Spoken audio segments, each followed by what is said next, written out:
ডিম দিয়ে বানানো একদম নতুন কোনো রেসিপি খেতে চাইলে ডিমের এই রেসিপিটা বানিয়ে নিতে পারেন। সর্ষে পোস্ত দানা দিয়ে ডিমের একদম নতুনত্ব একটি রেসিপি বানিয়ে দেখাবো। খেতে কিন্তু ভীষণ ভালো হয়, বানানো 10 থেকে 15 মিনিটের মধ্যে হয়ে যাবে। তো ডিমের এই রেসিপিটা বানানোর জন্য আমি এখানে বেশ কয়েকটা ডিম নিয়ে নিয়েছি। অল্প একটু লবণ দিয়ে ডিমটাকে সেদ্ধ করে নেব। ডিমটা সেদ্ধ করে নিয়ে এই তো খুব ভালো মতো ছিলকাটা তুলে নিয়েছি। এবার ডিমটাকে 2 ভাগে ভাগ করে নিতে হবে। আমি ডিমটাকে 2 ভাগে এরকম করে ভাগ করে নিয়েছি। আপনারা আপনাদের প্রয়োজন মতো ডিমটা নিয়ে নেবেন। আর ডিমের এই রেসিপিটা খেতে কিন্তু ভীষণ ভালো লাগে, তাই শুরু থেকে শেষ পর্যন্ত দেখবেন, তাহলে বুঝতে পারবেন কিভাবে বানাচ্ছি। সমস্ত ডিমগুলো 2 ভাগ করে নিয়েছি। এবার ওপর দিয়ে অল্প একটু দিয়ে দিলাম হলুদ গুঁড়ো, মানে ওই হাফ টেবিল চামচ মতো হলুদ গুঁড়ো দিয়ে দিলাম। আর অল্প একটু দিয়ে দিলাম লবণ, মানে টেস্ট অনুযায়ী। আর সামান্য একটু গোলমরিচ গুঁড়ো দিয়ে দিলাম। গোলমরিচ গুঁড়োর পরিবর্তে আপনারা কিন্তু লঙ্কার গুঁড়োটাও দিতে পারেন।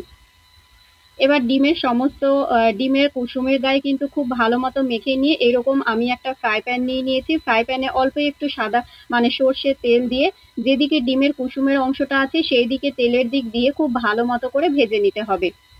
এইভাবে কুসুমের অংশটা তেলের দিক দিয়ে ভেজে নিলে কিন্তু ভাজার সময় কুসুমটা খুলে যাবে না, ডিমগুলো খুব ভালো মতো ভাজা হয়ে যাবে।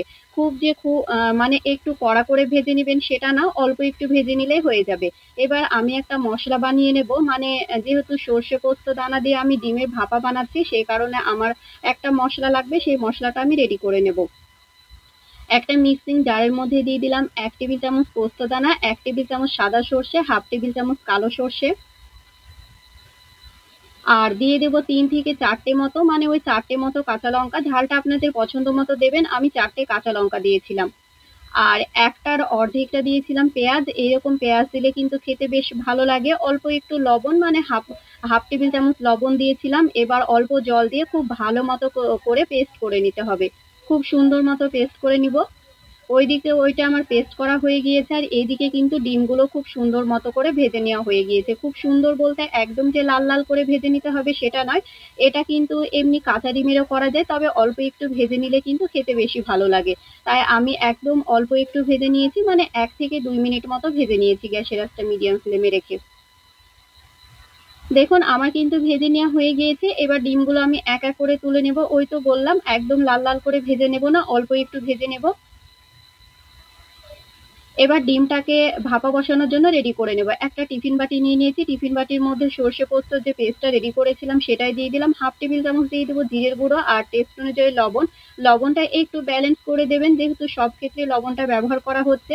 হাফ টেবিল চামচ হলুদ গুঁড়ো, হাফ টেবিল চামচ লঙ্কার গুঁড়ো, আর অল্প একটু সর্ষের তেল দিয়ে দেবো। ওই 2 থেকে 3 টেবিল চামচ সর্ষের তেল দিয়েছিলাম, আর ডিম ভাজা যে তেলটা আছে সেটা দিয়ে দেবো। এবার সমস্ত কিছুকে খুব ভালো মতো করে মিশিয়ে নিতে হবে। খুব সুন্দর মতো করে মিশিয়ে নেওয়ার পর যে ডিমগুলো আমি ভেজে রেখেছিলাম সেটাই দিয়ে দেবো। বানানো একদম খুবই ইজি, একদম 10 থেকে 15 মিনিটের মধ্যে বানানো হয়ে যায়। খেতে কিন্তু ভীষণ ভালো হয়। এই একটা পদ থাকলে আর কিছুই লাগবে না গরম ভাতের সঙ্গে। হাফ কাপ মতো জল দিয়ে দিয়েছিলাম।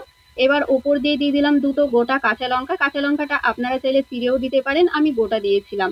আর দিয়ে দিলাম 1 থেকে 2 টেবিল চামচ সর্ষের তেল। এবার টিফিন বাটি ঢাকনাটা বন্ধ করে দিয়ে এটাকে ভাপে বসিয়ে দেবো। ভাপে বসানোর জন্য এইরকম ফ্রাই প্যানে আমি কিছুটা জল নিয়ে নিয়েছি। জলের ওপর একটা স্ট্যান্ড বসিয়ে এইরকম টিফিন বাটিটা বসিয়ে দিলাম। এবার গ্যাসের আঁচটা মিডিয়াম ফ্লেমে রেখে মাত্র 10 মিনিট ভাপে দিলেই কিন্তু ডিম ভাপাটা রেডি হয়ে যাবে। বেশিক্ষণ ভাপে দেওয়ার প্রয়োজন নেই। আমি ওই 10 মিনিট মতো ভাপে রেখেছিলাম।